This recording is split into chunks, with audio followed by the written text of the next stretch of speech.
मित्रों नमस्कार।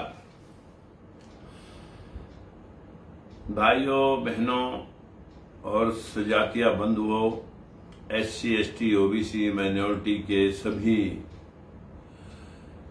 इस प्रदेश और देश के निवासियों, आज एक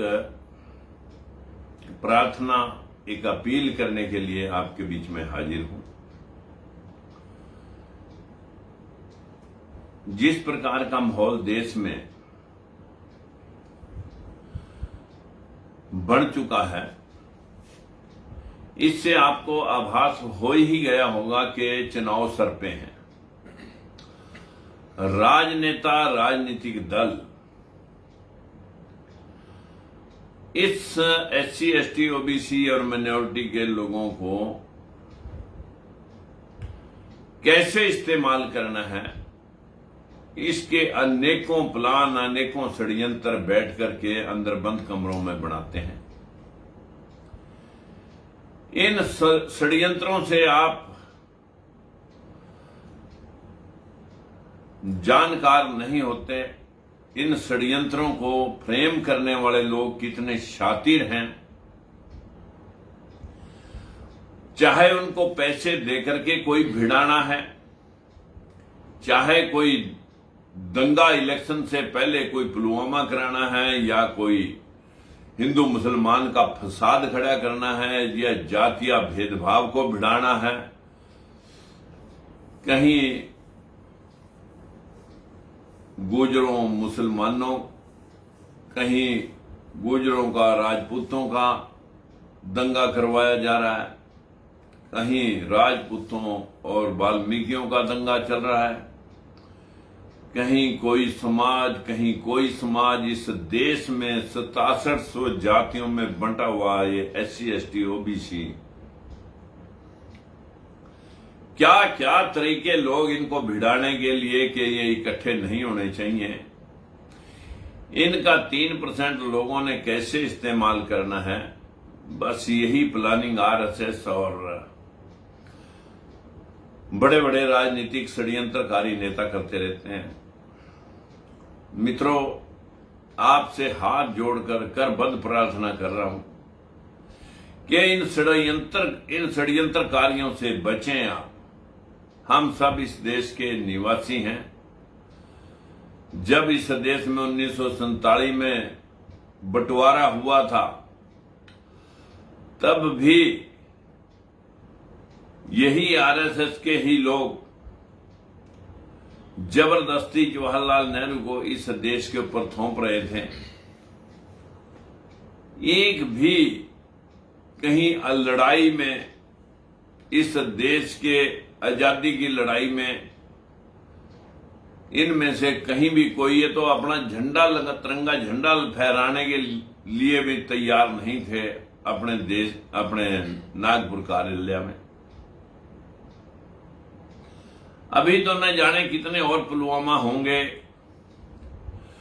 लेकिन जो हाल मणिपुर और मेवात के अंदर चल रहा है, कैसे भाई भाई खून के प्यासे कर दिए हैं। बहुत सौहार्दपूर्ण माहौल था मेवात का। मैं कई बार गया वहां पर, और हिंदुओं मुसलमानों में किसी प्रकार का कोई इस प्रकार का तनाव नहीं था। यही मोनू मनेसर और बिट्टू बजरंगी जाकर के वहां पर हथियार लहरा करके जिस प्रकार से उकसाते हैं, मैं दूसरे समाज के लोगों को भी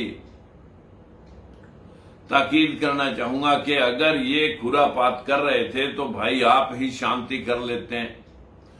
लेकिन बीच में से हमारे लोग भी, मैं तो अपने समाज के भाइयों से भी विनती करना चाहूंगा कि जिन लोगों ने इसमें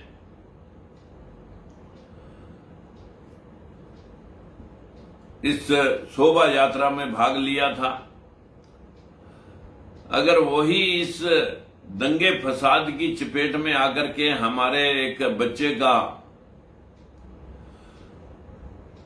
यहीं अभी पानीपत में शव आया है और दूसरा लड़का भी वहां पर मारा गया है,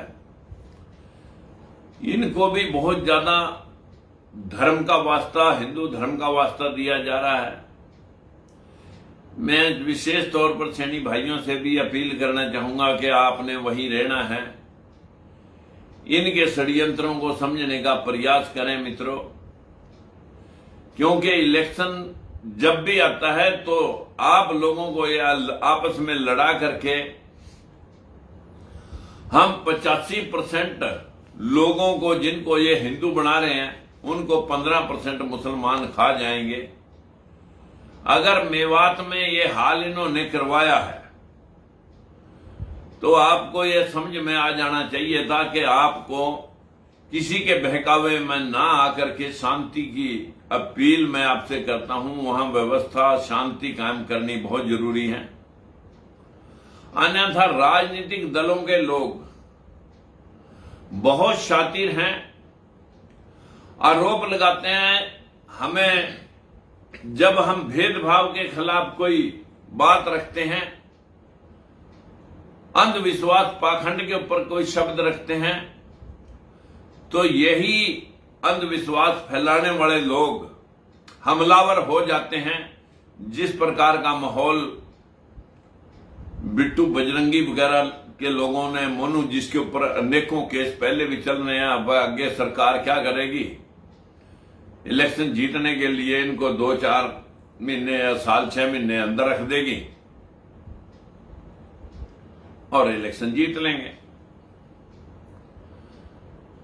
हमें समझ में आ जाना चाहिए था अब तक कि क्यों ये हमें भोले बनाने पर लग रहे हैं, क्यों हमें ये लड़वाने पर लग रहे हैं। हम 85% होने के बाद राज तक क्यों नहीं जा सके? ये 10-15% लोग, इनसे हमें डराया जाता है। और अगर कोई खुरापात होता है तो दोनों पास से मंद बुद्धि के लोग दोनों साइड होते हैं। ये नहीं होता कि भी एक ने उकसा दिया, दूसरा आदमी समझदारी से काम ले ले। जो लोग मुसलमान भाई भी कहीं कोई उकसावे में आकर के इस प्रकार की घटना को सरंजाम दिया, मैं उनसे भी अपील करूंगा कि भाई अपने बातों के लिए क्षमा याचना करके जो है ना, इसका सौहार्दपूर्ण माहौल बनाया जाए। अन्यथा मणिपुर का हाल आप देख रहे हैं, मेवात का यही हाल हो चुका है। क्योंकि मैं तो बहुत बार, एक बार ओम प्रकाश चौटाला के परिवार ने भी महम के अंदर इसी प्रकार का कांड करवाया था। जो बोल रहा था, मैं कल उनका लाइव देख रहा था, अबे चौटाला का कि बीजेपी ने राजकुमार सैनी को आगे करके जो है ना प्रदेश का माहौल खराब करवाया था। अरे भाई, हम तो इन लोगों के हक प्रस्ती के लिए 100% आरक्षण की मांग कर रहे हैं। हमने कहा किसी जाति को,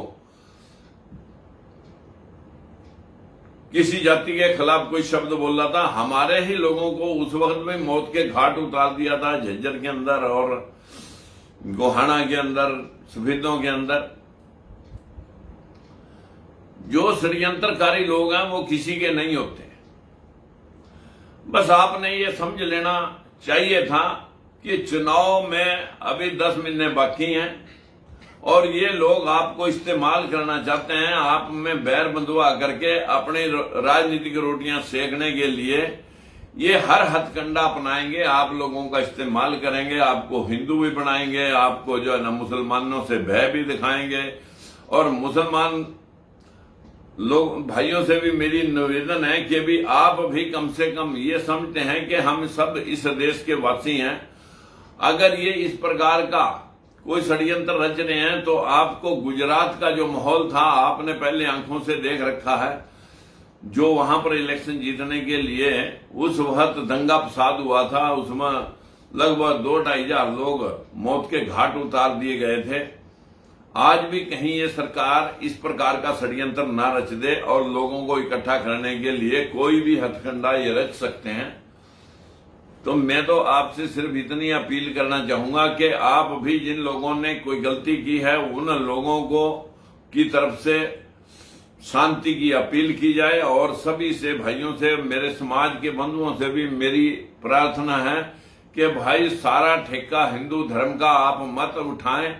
आप ही को इस्तेमाल कर रहे हैं। आपके कितने चीफ मिनिस्टर हैं, जब प्रदेश में आपकी इतनी बड़ी संख्या है, कोई एक आध आदमी भी आपके नाम पर इलेक्शन तो जीते गए हैं केशव प्रसाद मौर्य जैसे लोगों के नाम पर, लेकिन जब मुख्यमंत्री बनाने की बात आती है तब चंद्रगुप्त मौर्य सम्राट की वंशावली के लोग राज नहीं कर सकते। वो लोग राज कर सकते हैं जो लोग हमेशा से इस सिस्टम के ऊपर हावी हैं।